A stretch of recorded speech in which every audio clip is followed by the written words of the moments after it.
3 decades, I've interviewed scientists and inventors who focus on healing, new energy, climate restoration, and more.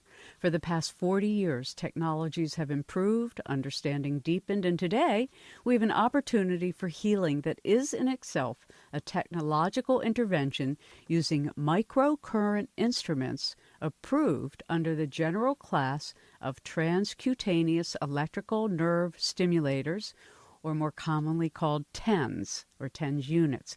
There are hundreds of practitioners in the United States, Australia, Ireland, and Canada using FSM, or Frequency Specific Microcurrent, to create, I think, what we would have to call miraculous changes in patients to reduce pain and improve health. And most of the time, FSM produces immediate and dramatic changes in tissue that makes it, as our chiropractor guest will tell us in a moment, indispensable in treating pain and many other health concerns. Joining us to share her own experience of using these devices is Dr. Carol McMakin.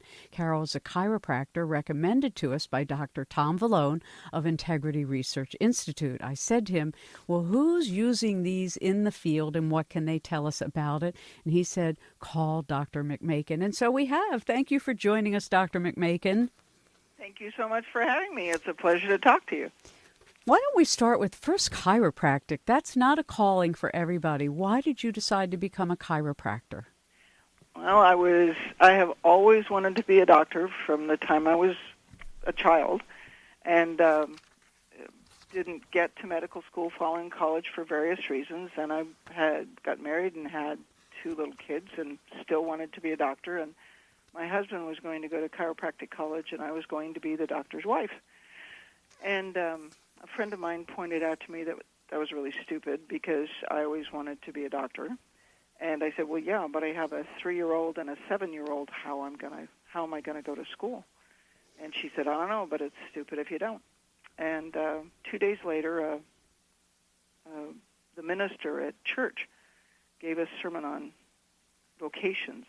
She said, if there is a what in your life that you're called to do, you do the what, and you let God worry about how. Beautifully said.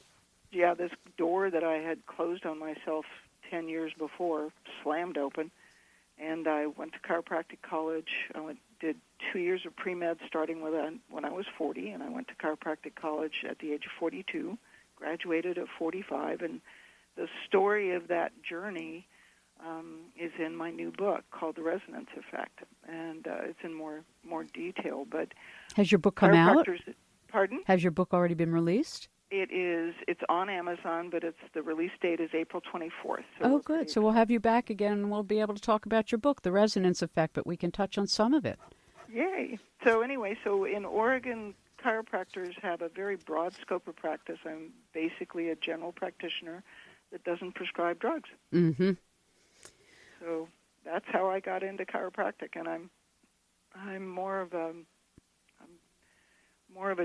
general physician. And then when I developed Frequency Specific Microcurrent, I began to specialize in pain management. But chiropractic has a very broad license in Oregon, so I can use electrical stim and do functional medicine and recommend supplements and lifestyle changes and order imaging and do all of the things that a physician needs to do to help patients to heal. How lovely. How lovely.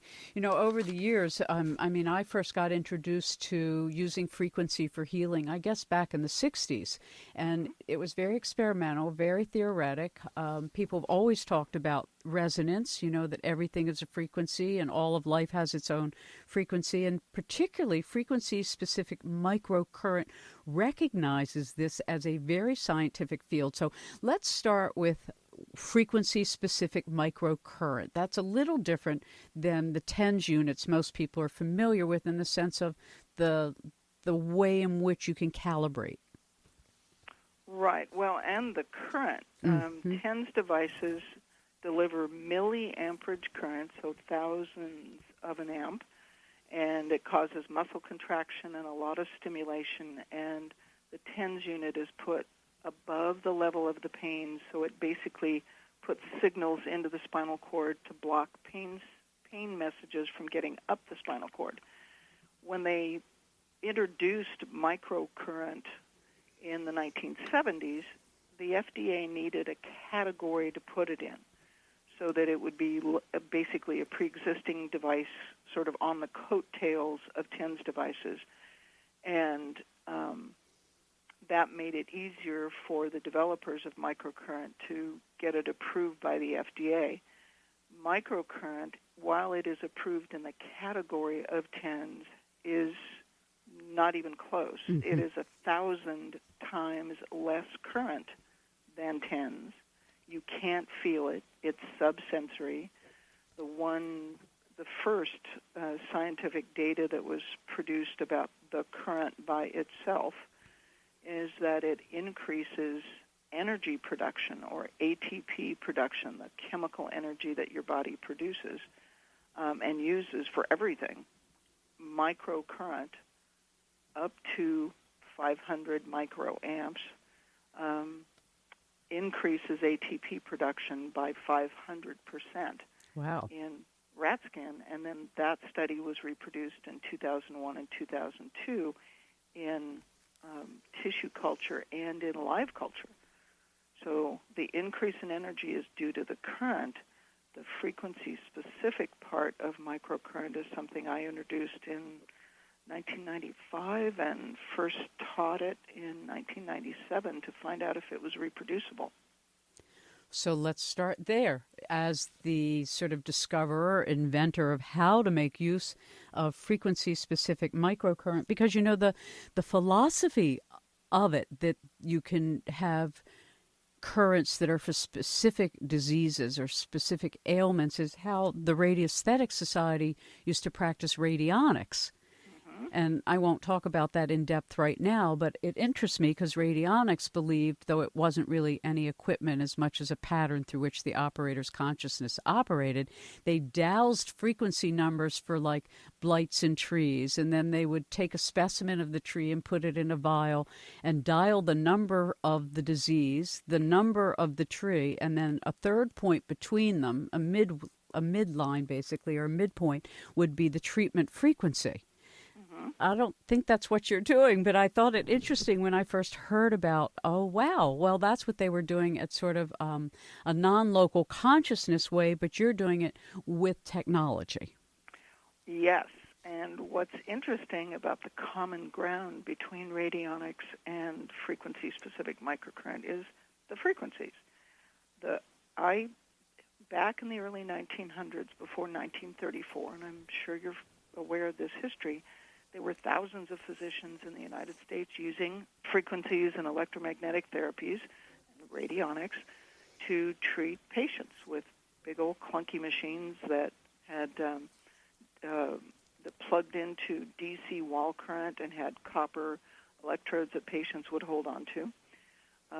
The FDA, the American Medical Association, actually in about 1920, 1925, told physicians that anybody that used those devices would lose their license to practice.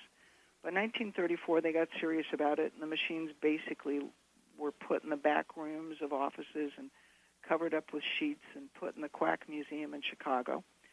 And in 1946, an osteopath from England, Australian osteopath from England, bought a practice in Vancouver, BC, that came with one of these machines. He walked in the back room and found this thing under the sheet, took the sheet off. It's a machine. It has a list of frequencies. He took the list out. He taught himself to use the device to deliver specific frequencies to patients. And in 1983, George Douglas, who was a chiropractor at Western States, went down to California and worked with, the osteopath's name was Harry Van Gelder, and he brought Harry's list of frequencies from this machine home, written on pieces of typing paper. So the Harry's machine was made in 1922. Excuse me, what was the name of the machine? We're not sure. Do you know whose it was? Like was it an Abrams machine, or? It was an Abrams because it had two frequency banks out to, I think, 3 or 4 places We think it might have been one of Ruth Drown's machines or possibly one of the Hieronimus machines. Yeah, we have a Hieronymus machine. Galen Hieronymus is my husband's uncle.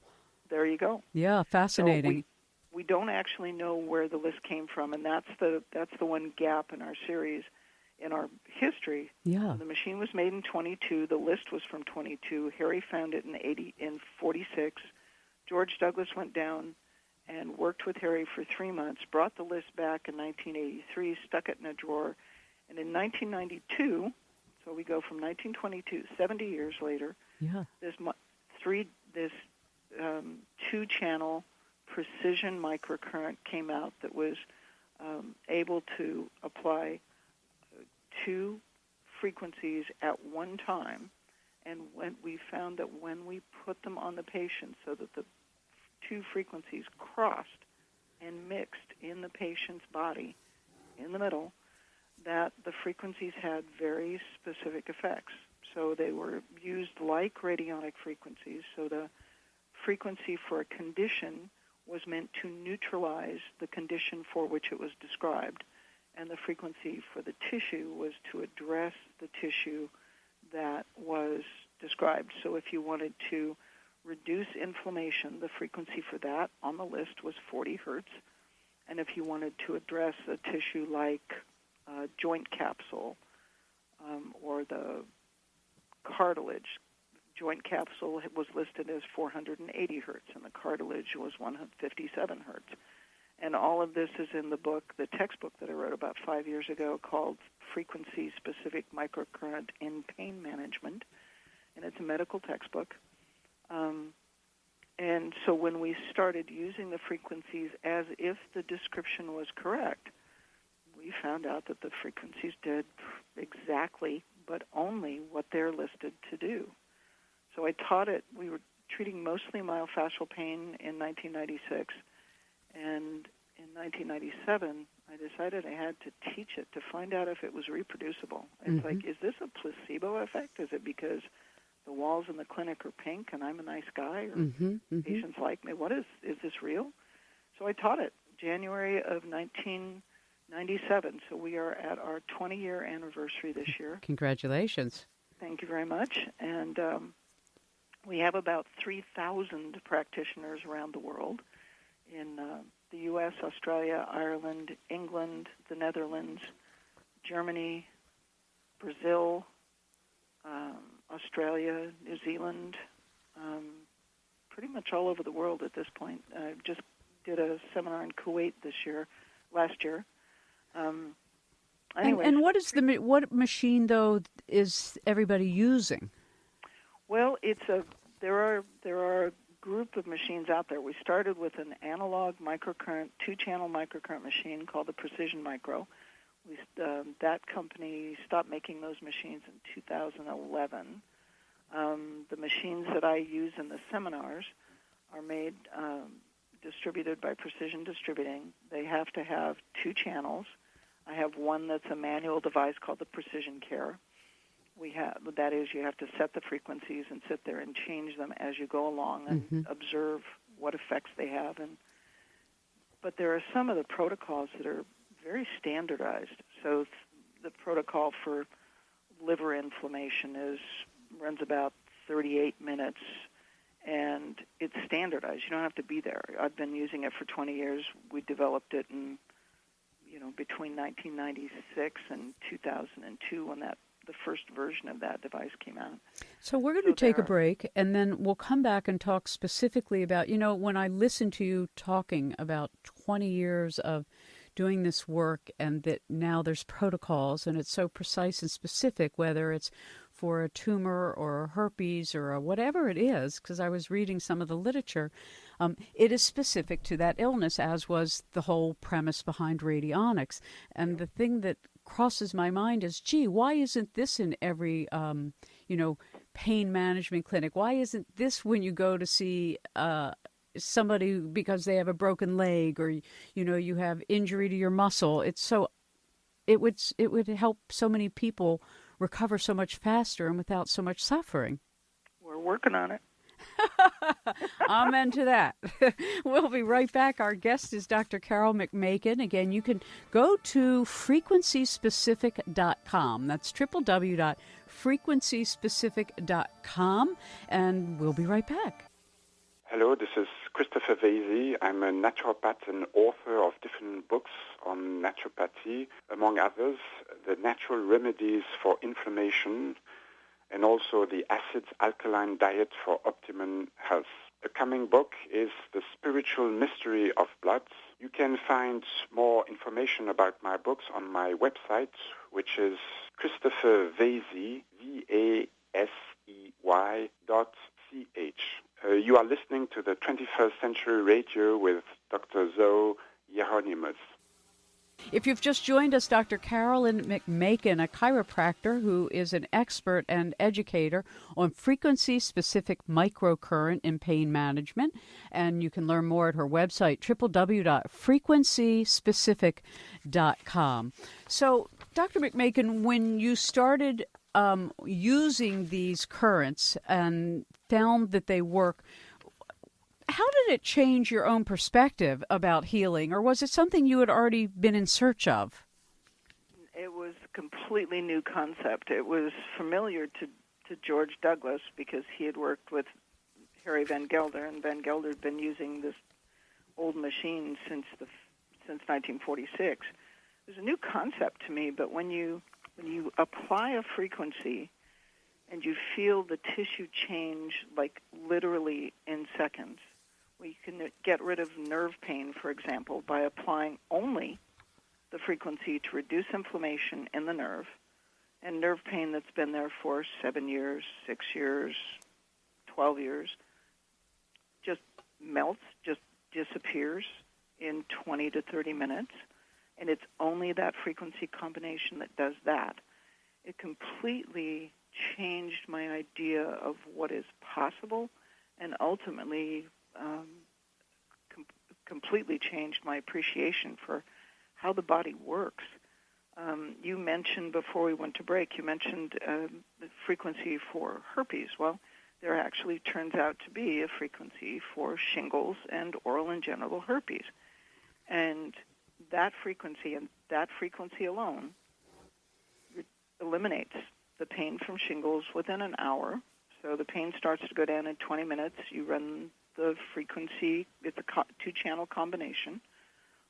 And you had mentioned earlier that the two-channel, one is the frequency that's specific to the illness, and then another frequency is specific to the tissue. Right, except for shingles. And there are a few frequencies that are known as A-B pairs.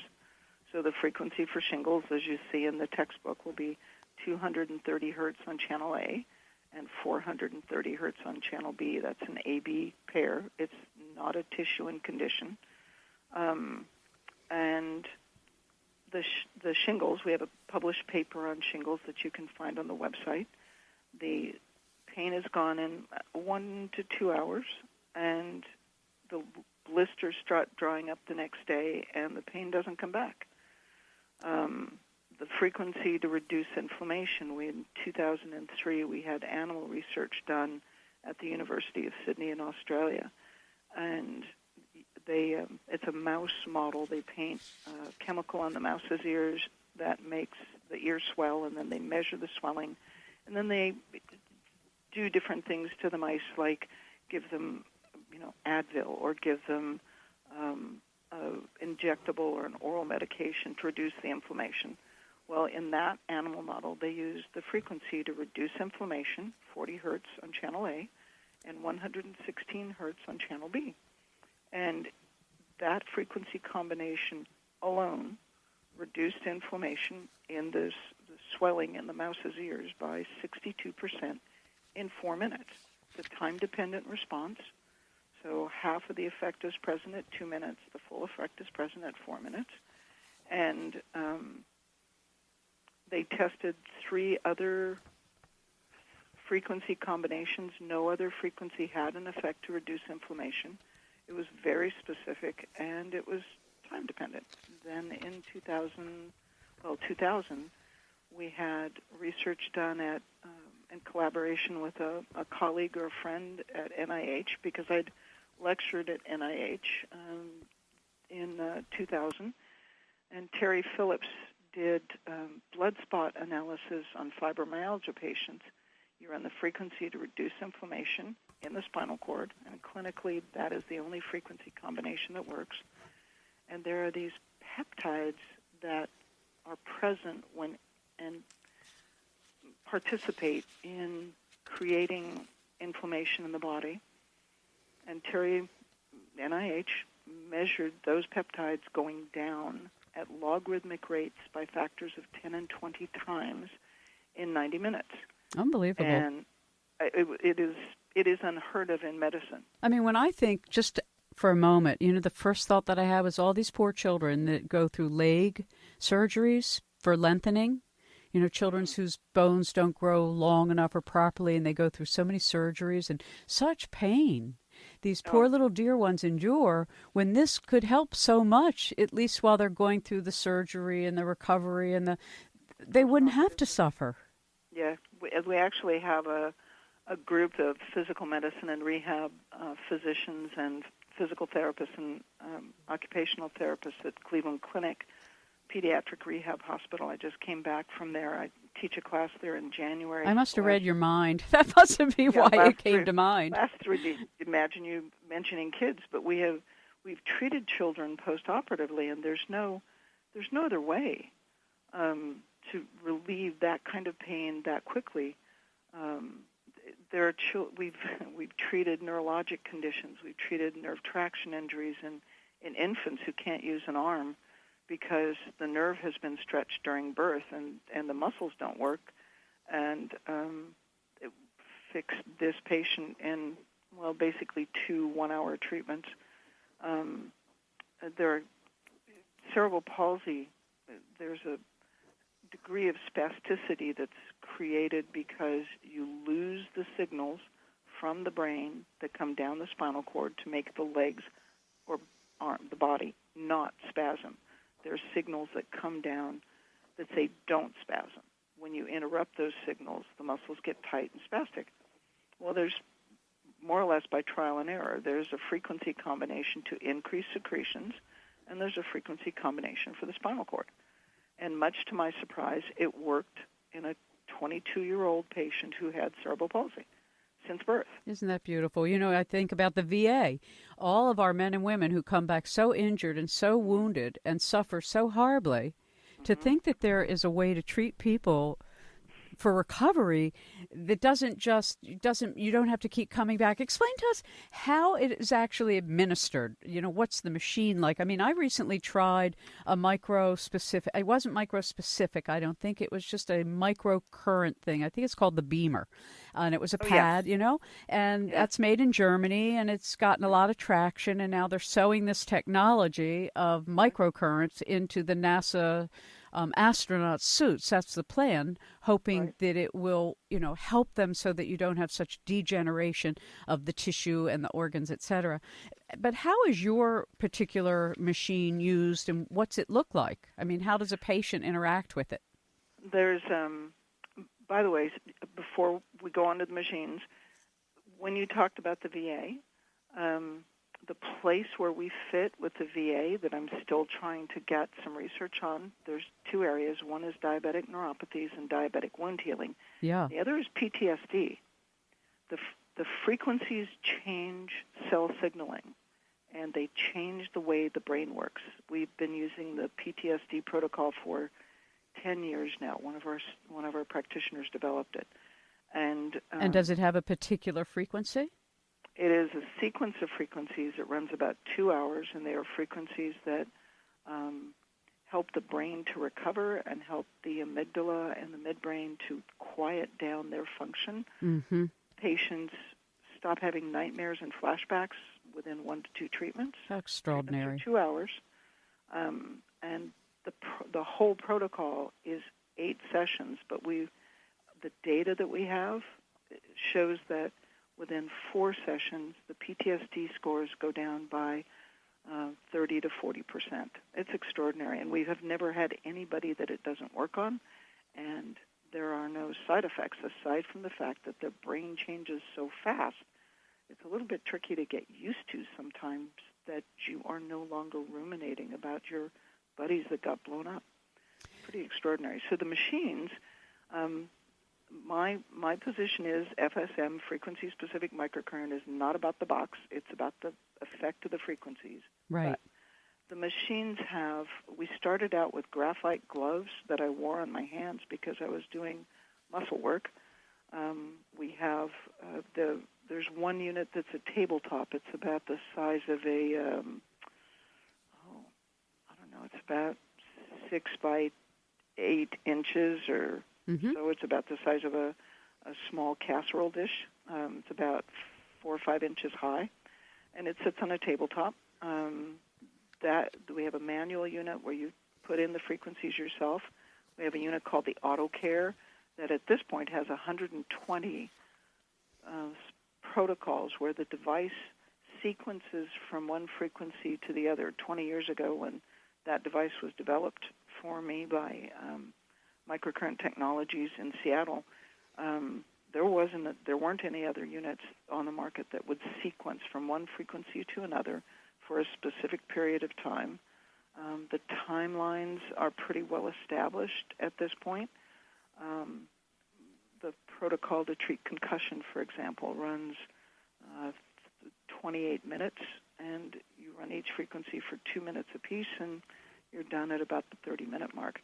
So beautiful. I mean, as you say this, when I was much younger and had an interest in all of this and did radionic practice myself a little bit, one dreams of this, that we would come to an age where we understand that frequency is everything and vibration is everything, and that you are doing it and have been doing it, and that it's slowly sort of coming into the mainstream is just so heartening. I am so happy to meet you, and I'm so grateful to Dr. Vallone for having introduced us.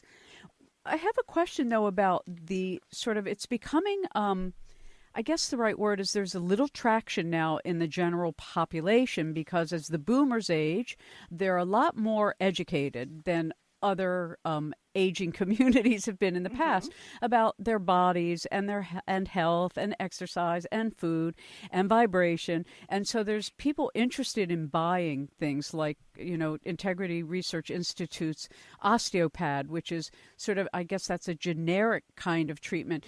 Share with us how a person can, avail themselves of some of these products, maybe not what you're doing specifically, or perhaps there is something you all offer that a person like myself who is aging and who might want to, deal with arthritis in a different way than perhaps others.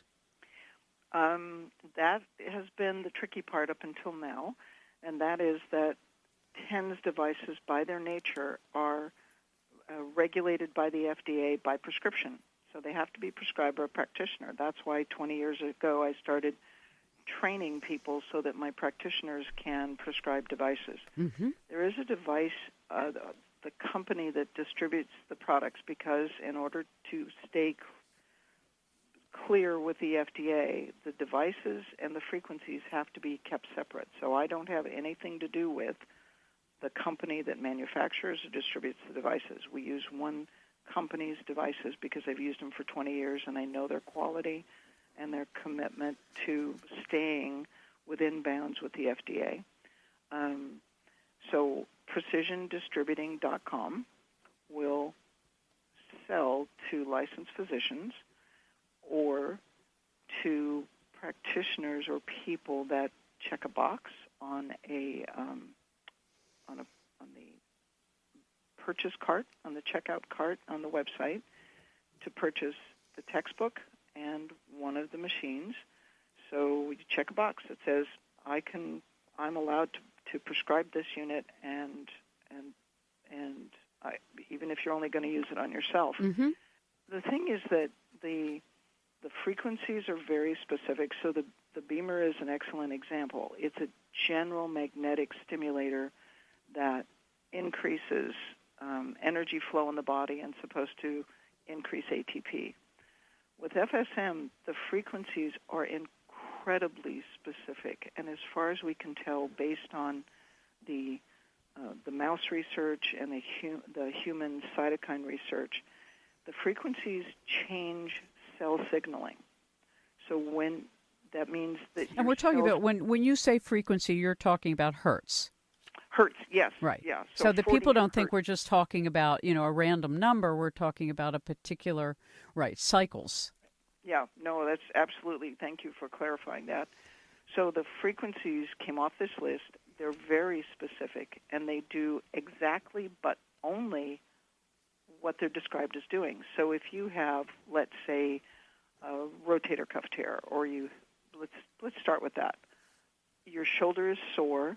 It's going to be sore to touch, and it is inflamed. It's inflamed because the partial thickness tear in the tendon makes the tendon cell, start expressing the genes for inflammation. So that your rotator cuff tear changes the way the tendon works and makes the tendon cell start expressing the genes for inflammation. If we treat a rotator cuff tear with the frequencies to reduce inflammation, it will reduce the pain and inflammation for as long as we're treating, but it absolutely doesn't last. If you run the frequency, 124 hertz, to fix the tear, that is time dependent. It takes about an hour to 2 hours to repair a tendon. At the end of that hour, the inflammation is gone, the pain is gone, because the tendon cell has been repaired and it is changing its signaling. Does that make sense? It all makes sense to me. I've been thinking about these things most of my life as an adult. So I'm just ever so grateful. I'm kind of in awe, to be quite frank, that where was I? How did this miss my radar screen?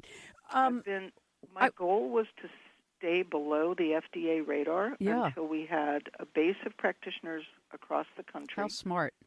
That could treat people. So if we became widely known and I had 25 practitioners, it wouldn't work. Yeah. We've got about 3,000 now in the U.S. Isn't that beautiful? Wow, Carol, what a magnificent job you've done for our planet. We're going to take a little break and then come back, and I want to come back to the discernment of the frequencies, the discernment of the hertz, particularly when a new virus shows up or a mutation of something. Anyway, we'll be right back. If you're lucky enough to be with us, and I hope you stayed for the rest of our discussion, Dr. Carolyn McMakin is our guest. Frequency Specific Microcurrent in Pain Management is her book by Churchill Livingston, 2011. She has a new book that's about to come out on resonance, but you can learn more at her website, www.frequencyspecific.com, frequencyspecific.com. And when you go there and read a little bit, talk to your doctors, talk to your osteopath, your chiropractor, talk to everybody you meet about, hey, have you heard about Frequency Specific Management in Pain? We'll be right back. Hi, this is Dr. Eric Pearl, author of The Reconnection, Heal Others, Heal Yourself, and founder of Reconnective Healing. You can learn more about us at www.thereconnection.com, and you are listening to 21st Century Radio with Dr. Zohara Hieronimus. frequencyspecific.com. Do you have a list of practitioners so that if somebody comes to your website and they go, I live in Maryland or I live in New York, can I find someone? Yes. We've maintained that list for years. It's always been free to our practitioners. The list, because they don't have to sign up or renew or anything, my goal was just to get the information out to the patients. Sometimes the list is a little bit inaccurate. Okay. So when you go to the list, find a practitioner that's near you and give them a call and make sure that they are still using frequency-specific microcurrent and that they are comfortable treating whatever it is that you have. So patients that have irritable bowel or Crohn's disease or liver disease or pancreatitis, there are frequencies and protocols that can help them, but they need to see one of our medical providers, probably not a physical therapist. Right. So it's a matter of the scope of practice and the practitioner's Right. Be smart level. about it. I mean, because we are actually talking about changing our body, and it really does have an effect. So what happens, like unlike in homeopathy, if you take a wrong remedy, it's not going to do much. But in this case, what if you use the wrong frequency? Will it do something to you that's not good for you? That was actually the first thing we checked out when George bought the machine and showed me the list. You're talking about George Douglas? George Douglas. He's a chiropractor. Back in 1983. 83, he worked with Harry. In 1992, he and I became friends, and we're still close friends. So we use the frequencies on each other, on ourselves, on my children, and the first thing we had to make sure of was that a frequency that didn't work also would not do any harm. So we found that out in the first year. And it doesn't. And it doesn't. Now, if you use a wrong frequency, it just goes right on through, doesn't seem to create any problem, actually with two exceptions. One is if you have a new physical injury, like let's say you've cut yourself or you've got a sprained ankle or something, that injury has to repair itself with repair tissue or scar tissue. If you run the frequencies to take out scar tissue within 5 to 6 weeks of a new injury, you'll undo the healing that has occurred. So it takes out the scar tissue because that's what that frequency does. And in that particular case, that creates a problem. But that's a specific frequency that's known. So in terms, I mean, it's so interesting to me because like radionics and like homeopathy, it's really showing us that the body has its own extraordinary energetic intelligence, and that this intelligence decides what it needs and what it doesn't need. And what's fascinating to me, and still fascinating to me, is the frequencies are incredibly specific regardless of your intention. So my good intentions are not going to save me from my ignorance, right? So there is a frequency to increase secretions. And originally we thought that frequency, 81 hertz, would normalize secretions. I had a student intern that's now a quite well-known naturopath named Christy Hughes, and she worked with us for a year in 96 and early 97. She graduated, went home, began her practice, and when she left in June of 97, we thought that 81 hertz normalized secretions. Well, I get a phone call in October, and she didn't even say hello. It's 10 o'clock at night. She's in practice in Minnesota, and she said, 81 hertz increases secretions. And what had happened was she spent an hour clearing out this kid's lungs, and the kid had cystic fibrosis. She was about 14. And at the end of the treatment, Christy her intention was to normalize secretions in the lung.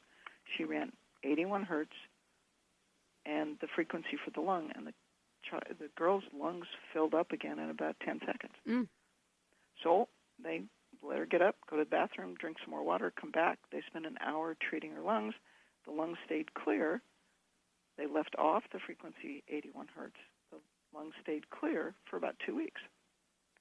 So I teach this class in 3 days, 3.5 days now, and the precautions and contraindications are very clear, and in the textbook they're very clear. They're in bold print. It's the thing that has been impressed upon me in the last 20 years is how powerful the frequencies are and how dramatic the effects are and how respectful you get to be. This is what's the range of frequency from what to what?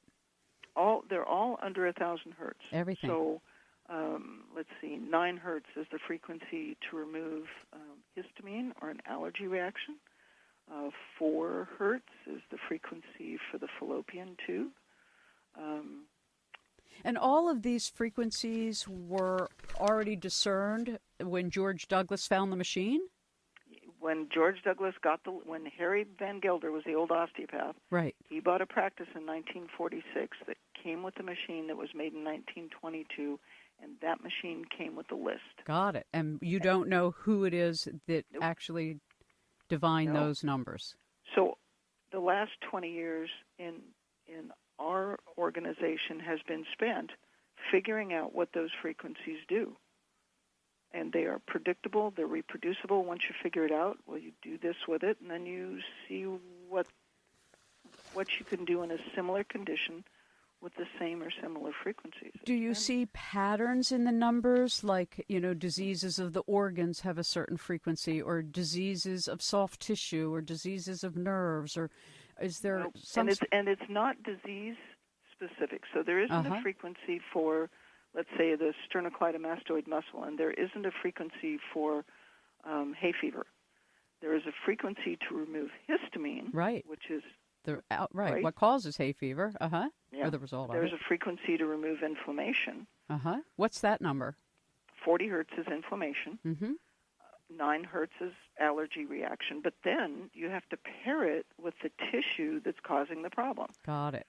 So there was a patient that saw us in the evening at Cleveland Clinic.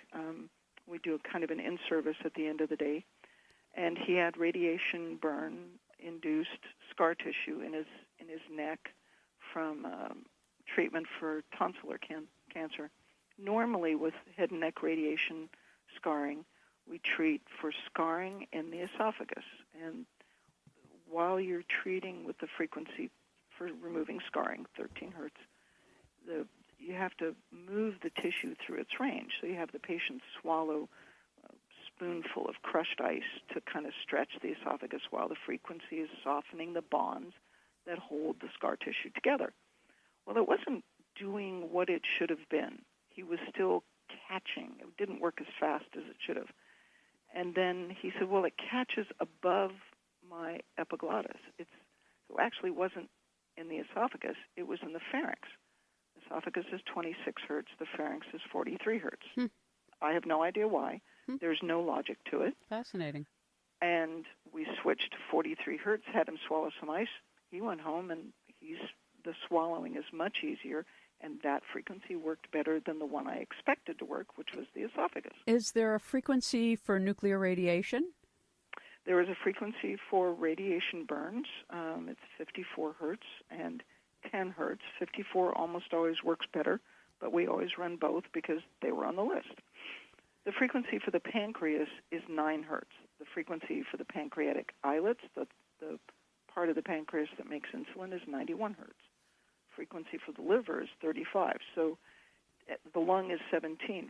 So in my understanding of how the body works, none of that has any sort of predictive logic, right? It's not like they follow an order. It's to me, it's fascinating. So you just have to look at the list. I just think the numerology of these things is mind-blowing. I mean, as a Kabbalist and working with Hebrew, every number is also a letter. And anyway, and then it spells words, and then the words themselves are a microscope and a telescope, a microscope and a telescope. And in terms of like when a new, like Zika virus or they, something comes up and they go, oh my God, everybody's going to get this. What are we going to do? Let's do a vaccine. And the vaccine, of course, we know makes people really sick with all kinds of other problems that they're not even looking for. So I don't recommend flu shots or vaccines. And I know that's troubling to a lot of people, but from all the research I've done, boy, I wouldn't take one of those things, nor would I give it to my children, nor did I. Are there things like, let's say, there's this big fear of polio again, or a big fear of mumps or measles or chickenpox? Are there frequencies for treating those if children get them? There are frequencies on the list for the polio virus that works on post-polio patients even 40 years after they've had polio. Wow. That was an extraordinary case. Wow. There's a frequency on the list for rubeola, which is a kind of measles, mumps, polio. There's a frequency for malignant or pathologic virus, whatever that is. That seems to work in a number of viral conditions. There are frequencies for a number of infections. So staph, strep, beta hemolytic strep. I mean, staph kills people. To think that there's a vibration, a frequency, a hertz cycle that you can apply to the body and it will kill the staph, or is it that or that the body's immune system responds and gets rid of it? Which way does it go? That's all theoretical. I have no idea how it works. I know that we have patients who have MRSA, and they're using antibiotics. The antibiotics aren't working. We have a number of case reports that have been presented at our symposium where MRSA has been turned around by the use of the frequencies once or twice a week for 2-3 weeks, and then it's gone. Hepatitis C. There are practitioners that have documented case reports, viral count of 7 million. Patient is scheduled for a transplant, gets treated for 4 weeks, I think. Viral count goes to 0. Transplant is canceled. So the mechanism, are the frequencies resonating with the organism, the virus or the bacteria, and shattering it? Or does the frequency help change the signaling on the outside of the virus so the immune system can now attack it? Right. I'm 70 years old. I graduated from chiropractic college when I was 47. There's 50 years worth of research to do if we get big enough. Well, I hope you do. I have to say goodnight. Go to www.frequencyspecific.com, and maybe that will help attract the funding. 21st Century Radio is produced by Hieronimus and Company. Our executive producer and research assistant is Laura Kortner, and I'm Dr. Zohara Hieronimus. And remember, we do need more love in the world.